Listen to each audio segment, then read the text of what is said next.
All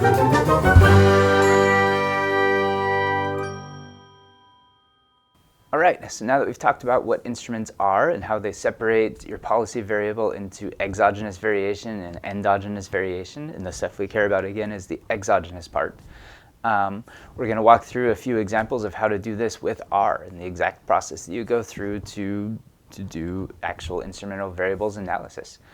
So the general steps, there's 6 steps that we'll go through here. The first 3 deal with making sure your assumptions for having a good instrument are accurate. So first you want to check for relevancy. You want to see if there is a correlation between your instrument and the policy or the program variable. This you can do with statistics. You can run a simple regression model to see if there's a significant effect. You can make a scatter plot and see if there's a visible relationship between the two. In general, you would check the F statistic for the first stage, and if it's greater than 10, that's kind of the econometrician's rule of thumb of being a good instrument. If it's less than 10, then it's going to be a weaker instrument, and it's not going to be as relevant. The second step, you can kind of do with statistics, but it's mostly a theoretical question, and it's a really difficult theoretical question. This is where you want to check to see if the instrument meets the exclusion assumption. Which means that the instrument causes your outcome, but only because it goes through your policy. And so you can run a regression to see if there's a relationship between the instrument and the outcome, and that's easy enough to do. But the only through part of that assumption there, the only way to do that is to think about it theoretically and to try to draw a DAG and then say, are there any other nodes where this could go through? That would falsify our exclusion assumption. And in general, you'll find other DAGs because finding good instruments is hard. The third step, you want to check if the instrument is exogenous. There's no statsy thing you can do here. This is just, again, a theoretical question. You have to think about how many arrows are coming into the node in the DAG. In theory, you should have none if it's going to be purely exogenous. It should just be an external outside thing that's unrelated to everything else in your question. And that's how you check for exogeneity. It's just a theory question. Then, once you make sure all three of those conditions are met, you can go ahead and start running the actual regression. So first, you run the first stage of the model, which is predicting the policy or the program with the instrument. You then use that first stage to predict the predicted program values, or program hat is what we've been calling it throughout. In the previous sections, we were talking about education hat. The way you find this is you plug your actual data into the first stage model, and it spits out a predicted value for each row for that program. And then for the final stage, you use that predicted variable to predict the outcome or to explain the outcome. And then the coefficient for this model here, the coefficient for program hat, is going to be your causal effect. And so if we go through all of these steps and the instrument is truly relevant, exclusive, and exogenous, whatever coefficient you have here on program hat is going to be your final causal effect. So let's go ahead and do this with R. So download the materials from this week's class. There's a zip file on the class website. You can also click on a link to open up an RStudio Cloud workspace that has all of the files and data there already. So go ahead and get that downloaded and open either in RStudio Cloud or on your computer, and we'll get started. With no documents open. If you notice in this week 12 folder, there are a few R Markdown files that I've included here. What we're going to be working with right now is the ivexamples.rmd file. And like we've done in the past, there's also a finished version of this R Markdown file that you can refer to as you work through this, and you can have it for future reference. It has all of the code in it already. Pretty much all of the code in this finished R Markdown file is also what is on the course website, and so you also have that as reference, which will be helpful for your problem set and for future exams and other things. So go ahead and open the ivexamples.rmd file, not the finished version, and you should see an R Markdown file with mostly no code in it. So if you look, the very first chunk here loads all of the libraries that we're going to use. Pretty much everything here is familiar with tidyverse and Broom and Huxtable. The only new package that you see here is the estimator package. And we're using that to do the combined two-stage least squares in one command instead of having a separate first stage extracting the predicted outcome or predicted policy and then using that in a second stage. The estimator package has a function in it that does it all for you all at once, which is great. So we'll use that at the end to kind of check our results and make sure we did everything right. So what we're going to do is go through a few different examples, answering the question of does more education cause increased wages? Because that's our favorite econometrics question that all econometricians want to answer somehow. So the first example we'll do is with fake data. This will be the same data that we used in the PowerPoint that we just did, looking to see the effect between education and wages, the effect of education on wages based on using your father's education as an instrument. And so that's what we'll do here. And this is the example of ability, where if we could hypothetically measure ability, we can close all the back doors, but we can't. So we'll walk through this example, and then we'll do a couple other examples with actual data and try to answer the same question. So if you run this first, so after you run this first chunk that loads the libraries, so let's go ahead and do that. Then we can come down to this chunk where we load this fake education data. So let's run that chunk. And if you click on the ed fake data in the environment panel, you can open it up and see what's in there. You can see there's a column for wages, a column for education, a column for ability, which we can't actually measure. It's just this hypothetical number that ranks ability. And then you have years of father's education. Because this is fake data and I didn't try to make it look real, you get weird values like 13.98853 for the years of father's education. In real life, that would probably just be 14. But you can just go with it here because it's not real data. So we have this loaded, this ed fake. So what we can do is we want to see what the effect of education is on wages given ability. So if you remember our DAG, we have a confounder. We have ability that influences both education and wages. And so we want to close that back door. An easy way of closing that back door is including it as one of the variables in our regression model. And so that should, in theory, give us the true effect of education on wages.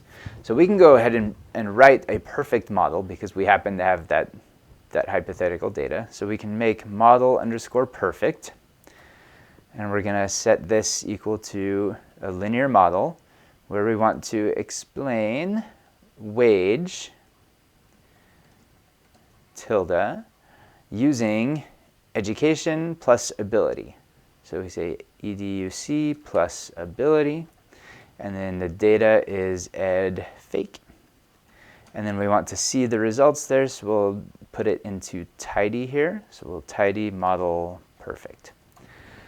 Okay, so if you run this, we should get this regression model here, where the effect of education on wages is that one additional year of education boosts your income, boosts your wage by $9.24. Again, this is fake data. I don't know what this, we can pretend it's daily earnings. Sure, $146 a day. That might be reasonable. I don't know what that is divided by 8, something. So just pretend it's some number. But there's our true effect, is $9.24 additional wages because of a year of education. And that is our causal effect. If we don't have that ability column and we can't deal with that unmeasured confounder, we can still run a regression model to see what the effect of education on wages is, but it's going to be wrong. So go ahead and go up to where you made model perfect. We'll copy those 2 lines, and we'll run a naive model instead of model perfect. This will be model naive. We know it's wrong because we're not controlling for everything, and we're going to take off ability. So we're going to say model naive is equal to a linear model where we're explaining wages using education only. So if we run this, we find that education actually has a bigger effect. An additional year of education boosts your wages by $12 or 12 points instead of 9. This is the true effect, but we can't actually measure it. This is what we can measure in the data. And the reason there's a difference there is because of endogeneity, this thing that we've been talking about throughout this week. It's the unmeasured stuff that influences your choice to get more education and influences your choice to get a specific job and certain wages. And so we want to be able to remove this endogeneity somehow, even though we don't have that ability column that we can work with. So what we can do to remove that endogeneity is we can use an instrument. We can use the instrument to split education into the exogenous part of education and the endogenous part of education, and only look at the exogenous part. And that's the whole point of instrumental variables. So if you scroll through the document here, you can see I've written all of that here. We want to see if father's education can be an instrument for education. In order to be an instrument, it has to meet these 3 criteria. It has to be relevant, it has to be exclusive, and it has to be exogenous. We can test the first one with statistics, and we can kind of test the second one, and we can't test the third one. So what we're going to do is go ahead and test relevancy. So we'll just say, we can just type here and mark down testing relevancy. Okay, so we want to insert a new chunk. So if you go up to the top of your window here, you can say insert R chunk. Or if you don't want to click on the menus, you can press Command or Control Alt I, and it'll insert a chunk for you. Okay, so what we want to do is see if there's a relationship between father's education and your education, because that's our policy. We want to check the relationship between instrument and policy. So what we're going to do is run a model, or we'll just draw a picture first, because that's fairly quick using ggplot. So we're going to make a plot using the ed. So we're going to say data equals ed fake. And then our mapping, we're going to say AES. Our x-axis is going to be father's education, which is father educ. Father educ. Our y is going to be regular education. And we want to make a scatter plot of this. So we'll say geom point, and we'll add a trend line too. So we'll say geom smooth, and we'll make sure it's a straight trend line instead of using low s, so it's all curvy. So we'll say method equals LM. Okay, so if we run this chunk, we will see if there's a relationship. There it goes. Okay, so it looks like as your father's education increases, your education increases. There is a pretty strong relationship there, visually, which is good. That's a good sign that this instrument is relevant. It's helping explain some of education there. We can be more formal about this test, and we can run a model to see if that relationship is significant, but also to see if the F statistic for the overall model itself is significant and greater than 10. So to do this, we'll make a model. We'll just call this the first stage equals LM. So we want to predict education using father education, and the data is ed fake. If we want to see the results, we use tidy. So we'd say tidy first stage. And if we want to look at the F statistic, we use glance to see all of the model diagnostics. So this shows us the R squared, this shows us the adjusted R squared, the AIC score, the BIC score, and the F statistic. So if we run this chunk, it'll make the plot for us again, but it'll also spit out a whole bunch of other stuff here. So here's our plot. It is a strong positive relationship. If we look here, there's the actual coefficient. So every year your father gets an additional year of education, you're predicted to have 3/4 of a year of additional education. And if you look at the statistic there, that's way bigger than 1.96. The p-value is tiny, and so that is definitely not 0. If we look at the output for glance, we can see if the F statistic right here is greater than 10. And it's 971, which is definitely greater than 10. So we can call this relevant. It works. So we can check that off. Step 1 of checking the instrument is done. Step 2, if we scroll back up here, is checking the exclusion assumption. This means we want to see if father's education is correlated with the outcome, so your wages. And we can run a scatter plot to see if there's that relationship. But then we also have to tell the story of that correlation happens only because of education, your education. So your father's education influences your wages, but it's only because it makes you go to school more or less. And there's no other possible story for that. And as we've talked about in the lecture, that's a laughable story. There's a whole host of reasons why your father's education and those choices would lead to you getting higher wages or lower wages outside of your choice of going to school. But we'll just pretend that it works. But we can check the mathy side of this. If we insert a new chunk, or insert our chunk, or press the keyboard shortcut, Control or Command, Option, or Alt-I. So we are going to make a model. We're going to plot this first, and then we'll make a model. So we can say ggplot. So our data is ed fake. Our mapping is we're going to make the x-axis be father's education, father educ, and the y-axis is going to be wage. And let's make sure it's not wages. It is wage. Okay, and then we want to add geom point and geom smooth, and we'll make sure it's a straight line. So method equals lm. So run that chunk, and you should see that it looks like there is a relationship between the two. The higher your father's education is, the higher your wage is in general. And so that's indicating that there is correlation between your instrument and your outcome. But this does not say anything about the missing nodes in between there. Like, could you tell a different story of your father's education making you earn more money outside of the path of your education? And you probably can. There's no mathy way of doing that, and so you just have to spend a couple of paragraphs justifying why this is a good instrument and why it meets the exclusion restriction, and good luck with that. For step 3, exogeneity, there's no statsy way of checking this. You just have to make sure you have a good DAG that explains that nothing else in your model also explains your father's education, which in this case probably isn't the case, because there's probably like a state node or a year mode that is explaining your wages and your father's wages and your father's education, and kind of all of these things in the DAG are influenced by kind of larger macroeconomic trends, larger socioeconomic trends. So it's not really that exogenous.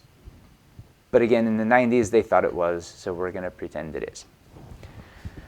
Okay, so we've decided arbitrarily that this is a good instrument. And so what we can do is now go through the 2 stages of the least squares regression process. We already have a first stage model because we named it first stage. But again, the first stage is just saying we're predicting the policy using the instrument. So there's our first stage. What we want to do, though, is we want to get the predicted education now. We're going to use that first stage and predict each person's education. And so what that means, if we look here at the regression results, we can say that there's an intercept here, this 4.4, and there's father's education that has this slope. So if we look at our data, what we essentially want to do is look at person 1 here and say we're going to predict their father's education, or predict their education based on their father's education. And the model says we start with 4.4, and then we add whatever 17.1 times 0.75 is. And we multiply those together, add that to the 4.4, and that's going to be the predicted education. We can do that by hand for all 1,000 rows, but that is exceedingly tedious. We don't want to do that. So what we can do instead is use an R function that will do that for us. And the function we use for that is called augment columns. So we're going to make a new data set here called ed fake with predictions. And we're going to use the assignment operator there, which is option minus or alt minus on Windows. And so we're going to make this new object called edFake with predictions, and it's going to use augment columns. So what you need to do is feed augment columns two things. You feed it the name of the model, which is first stage, and you feed it the name of the original data set, which is edFake. So if you run that, you'll notice in your environment panel that you have a new data set here called edFake with predictions. And if you click on it, you have your original 4 columns here: wage, education, ability, father's education. But then you have a new column here called .fitted. And that is the predicted education. So that is father's education times 0.75 plus 4.4, or whatever the intercept was. And so if you scroll through, this is the predicted education for every single person in the data set. These other things are how accurate that prediction is. It gives you the standard error. It gives you how off that prediction is from what it actually is. So you can see it's predicting 17.4. The actual is 18, and so there's a difference of 0.6. And so you can see how far off. Like this one here is way off. It's predicting 20, but in reality they only had 16. And it's got a whole bunch of other diagnostic numbers here. The thing you care about the most, though, is this fitted column. One thing with that fitted column is it's sometimes awkward to use because you can't remember if it's education or something else that you're predicting. So one thing I like to do after I use augment columns is I like to rename that fitted column to something more memorable than fitted. So if you add a pipe sign to the end of augment columns, so that's Control-Shift-M or Command-Shift-M on Mac, you can use the function called rename. And here we say our new name is going to be education hat equals fitted. And so we're just renaming that fitted column to be education hat. And so if you run that again and look at edFake with predictions, you'll see we don't have a .fitted column anymore. Now this is education hat or predicted education, and there's our regular education. Okay? And we added our own chunk for this. We can actually just get rid of this one. Okay, so if we scroll down to here, we can now finally run the second stage of our regression. So this is going to predict wages using our exogenous education. We've taken out the endogenous part of education using the instrument. So this is just the exogenous part. So what we can do is say model, or we'll call this second stage, and this is going to be LM. Wage is explained by education hat. And the data set is now edFake with predictions. If you try to use just the regular edFake, it's not going to work because it's not going to find this education hat column in it. And so it's not going to be able to run the model. And then we're going to say tidy second stage. So if we run this, we should see there's our causal effect of education, the exogenous part of education, on wages. And if you remember from the very beginning when we used that ability variable that we can't actually use in real life, it's about the same. If we scroll back up, the ability, or once we control for ability, the effect of education was 9.24. Now that we've excised the endogenous part of education with the instrument, it's 9.25, which is pretty spot on. It worked well. And in part, it's because it's fake data, but it's also doing the mechanical excising of endogeneity, and it worked. So that's a good sign that it worked. If we want to, we can see all 3 of these models side by side, so we can compare them across the models. The easiest way to do this is to use the huxreg function from the Huxtable package. And so if we feed it a list, we can feed it a named set of models here. So we can say our naive model was, what did we call it? We called it model naive. Our perfect model that we can't actually measure, we'll call it the forbidden model. That was named model perfect. And then we'll say our 2-stage least squares was second stage. So if you run that, you'll see all three side by side here. And so you can see there's our wrong estimate, the 12, because we weren't controlling for ability. Here's the correct estimate, this 9.24, but we can't run this model because we can't actually use this ability column. That's not real. But if we use father's education as an instrument, then we end up with this here, which is basically the same as the forbidden model and the true effect. And so it worked. Hooray. Okay, so that's an example with the fake data. So now we'll use some real data that's trying to answer the same question. This is the data that was used on one of the original papers that used your father's education and your mother's education as an instrument for explaining your wages, or explaining your education, which then explains wages. So if we run this chunk here, it will load that wage data, and then it'll clean it up a little bit. It uses really awkward column names. I have no idea what this KWW thing is. Birth order, I think that's what that means. There's mother's education, there's father's education. So to simplify things, we'll just change some of these. So we'll make a new column called education instead of educ, education underscore dad and education underscore mom. And then this last part of the chain, the NA omit, that's just going to get rid of any of the rows that have missing variables in it. Just so it's clean, it's not going to drop any of the observations when we run any of the models. Okay, so what we want to do is check relevancy first. So we want to see if there's a relationship between father's education and your education, and see if there's a relevant story. We'll actually look at mother's education instead. Spoiler alert, they both are relevant, but just for the sake of this, we'll just look at education, mom, and education. So the easiest way to do this is to start with a plot. So we'll say ggplot data equals ed real, and then mapping. So we want, on the x-axis, we want mother's education, which we called education mom. Y, we want education. And then we want some points, so geom point.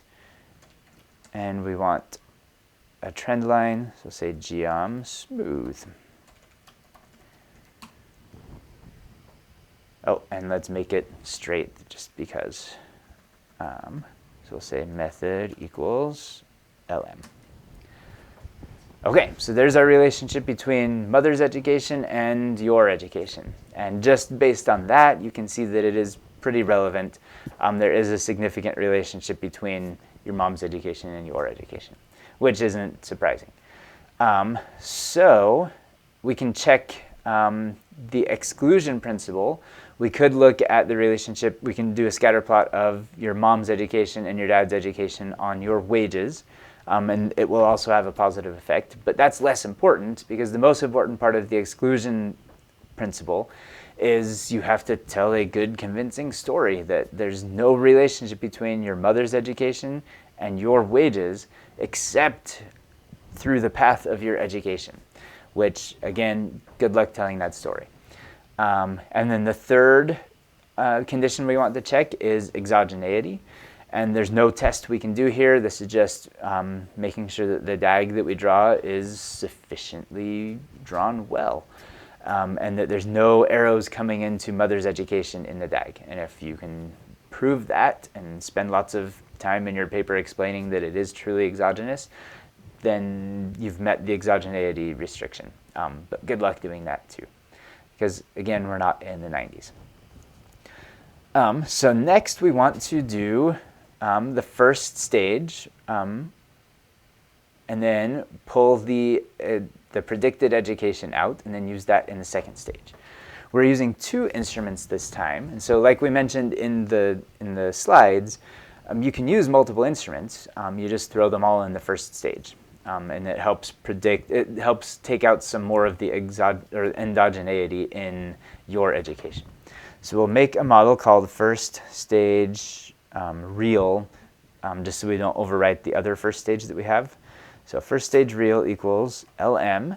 So here we're predicting education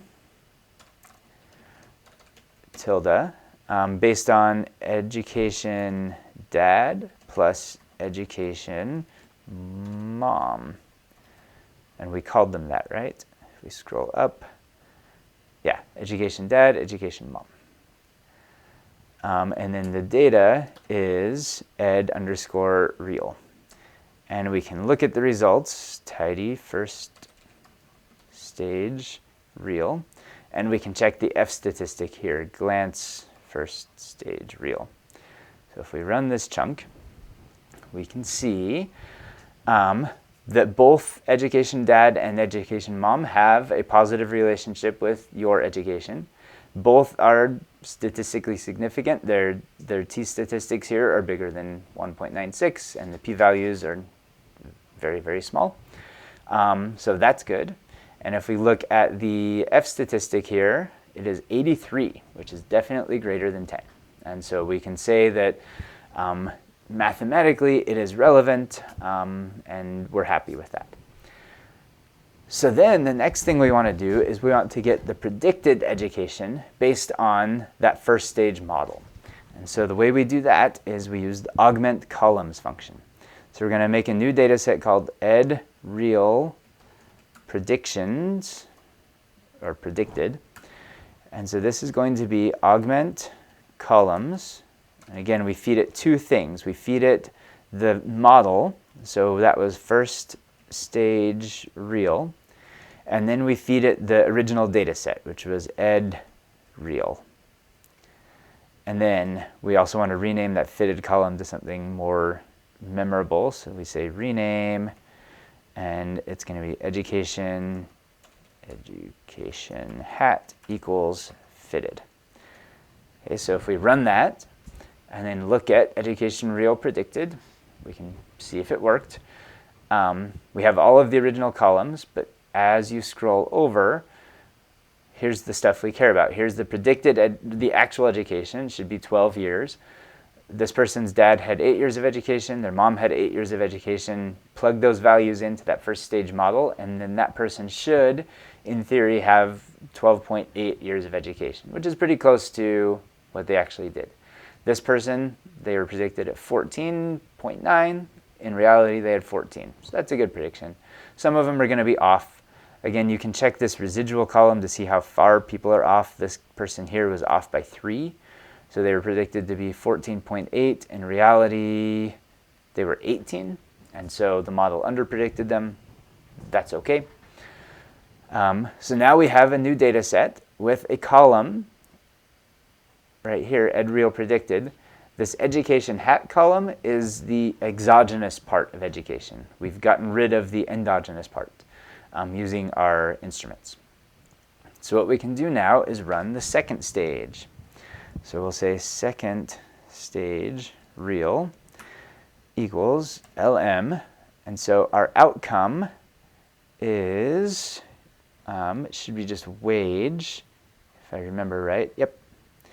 So there's a column in here called wage, is explained by education hat. And the data is our ed_real predicted. And then we'll say tidy second stage real.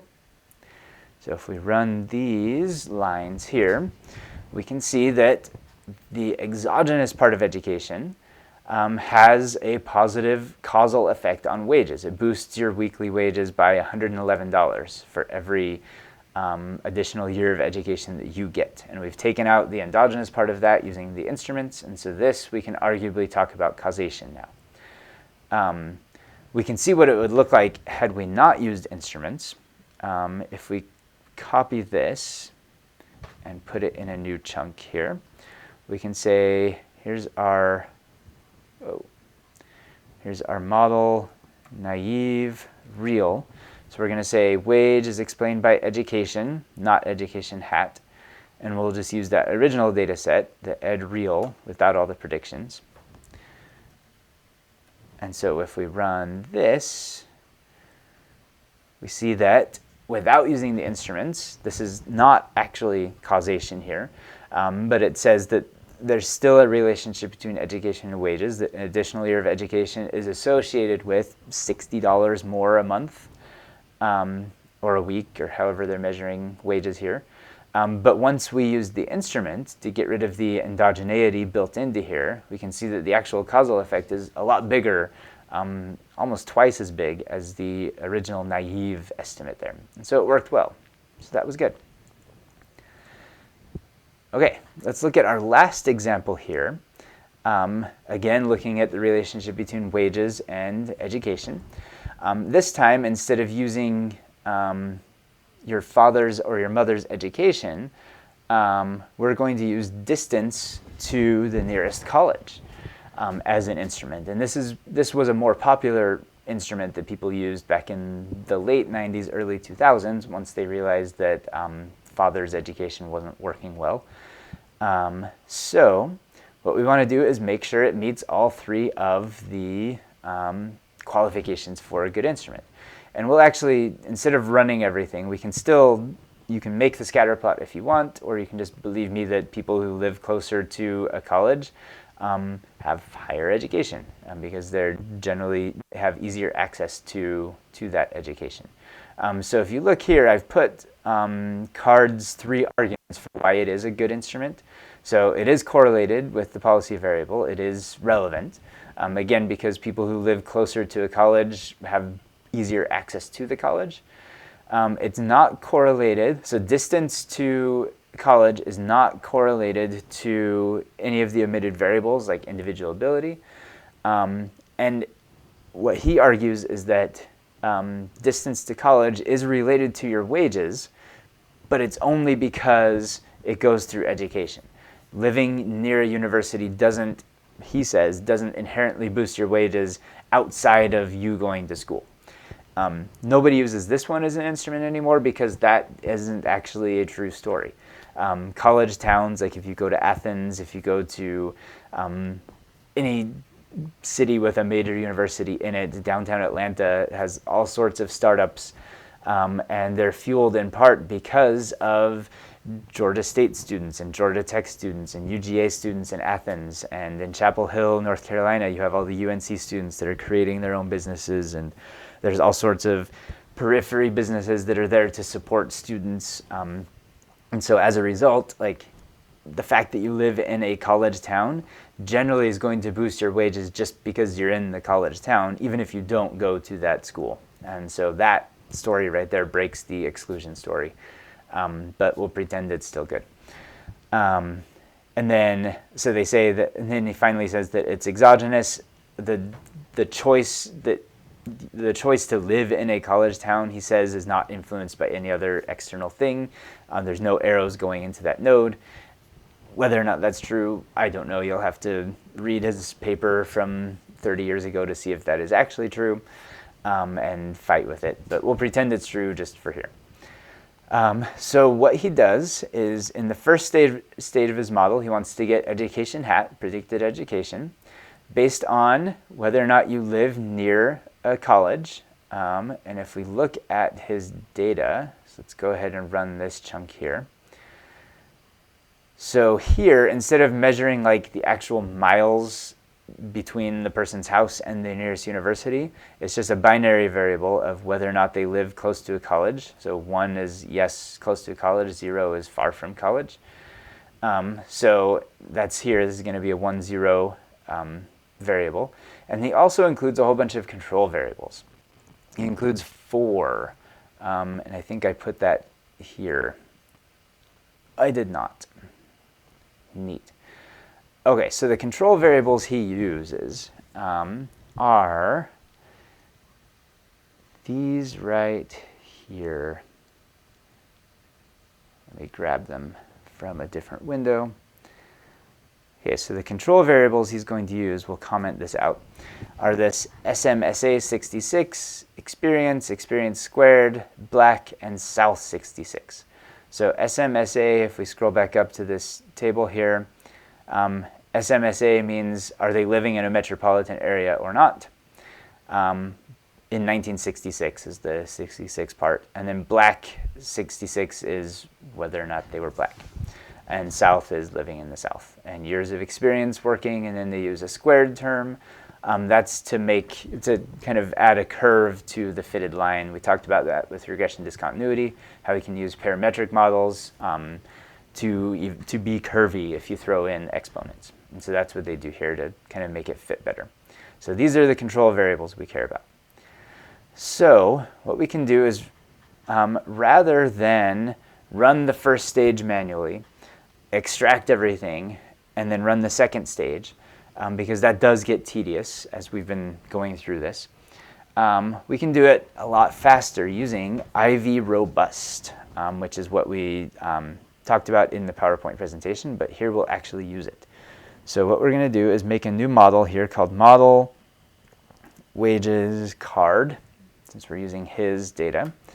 So rather than do LM and check to see, like do the regular first stage, pull out the predicted education, and then use education in the second stage, we're going to use a function called IV_robust. Okay, so the way this works here is we want to predict wages. What Card originally did is he didn't use regular wages, he used logged wages, which is the L wage column. So we're going to predict logged wages using education plus these control variables. We want to control for living in a metropolitan area, for experience, for race, and for region. So we're going to predict using all of those things. We'll add a line break in here. So IV robust with those things. The way you tell IV robust what goes in the first stage of the regression, so this is the second stage, using education to predict wages, but we need to use our instruments, which was distance to college, to predict education. So we need to give it the first stage. So the way you do that is you use this up and down pipe symbol here, which is the key right above your enter key or your return key. So you use shift backslash and it'll do that up and down symbol. So what you do here is this is where you define your instrument, which is near C4. Yep, near C4. And as we mentioned in the PowerPoint presentation, any control variables you use in the second stage generally have to also be in the first stage. So we'll add them here and we'll add a line break here. Okay, so, and then we need to tell it what data set to look at. So data equals card. Okay, so here, this is our first stage. Notice how we don't have to tell it to be education hat or anything like that. It will figure that out behind the scenes, and it will know that that is our main policy variable that we care about, and that that is the one that needs to have the predicted values. And then over here, we have our first stage, which is going to be education explained by being near to a college and these other control variables. So if you do that and run this model, and then if we look at the results with tidy model wages card, you can see the results here. Because we're talking about logged wages, all of these coefficients are actually percentages or percent changes. So what we can say is an additional year of education causes your wages to be higher by 15%, is what this coefficient says. And we can talk about that using causal language because we used an instrument, or the nearness to college, to get rid of the endogeneity that's inherent in education. We also threw a whole bunch of control variables in there. So in the end, what we're left with is the causal effect of education on wages. So it boosts your wages by 15%. The t statistic there is bigger than 1.96, so it's statistically significant. It's not 0. The p-value is very small. You can see the confidence interval goes from between 5% and 26%. So it's definitely a positive effect that you get for going to an additional year of school. So it's a good thing you're all doing that here in this program. So that is the general process for running instrumental variables. If you noticed, we started off with our fake example, going through kind of the very long process, checking the naive model, and then checking the first stage, making sure the instrument met all of the criteria. Was it relevant? Was it exclusive? Was it exogenous? and then running the first stage, using that first stage to predict education, and then using that predicted data to run the second stage. So we went through all of that process there. By the time we got to the end here with the card data, the only code we really ran was IV robust, which does all of that for you. It doesn't automatically check if something is relevant. You should still run a first stage on your own to see if there is truly a relationship and what the F statistic is. Just for fun, let's do that really quick. So we'll say first stage card equals LM. And so this is going to be education is explained by these things. So being near a college and the control variables. And then the data set is card. So we can run tidy first stage card and glance first stage card. So if we run that chunk, we can check the relationship here. So is being near a college correlated to your education? And it is. It's positive. The t-statistic is bigger than 2, and the p-value is small. And if you look at the model diagnostics here, the F statistic is 448, which is definitely greater than 10, so we have relevance. IV robust does not do that for you. It assumes that you've decided that being near a college is a valid instrument, and then it just runs with it. So you have to make sure that that truly is valid. But once you have decided that it is, then IV robust does all of the hard work for you, which is great. So that is how you do instrumental variables regression with R.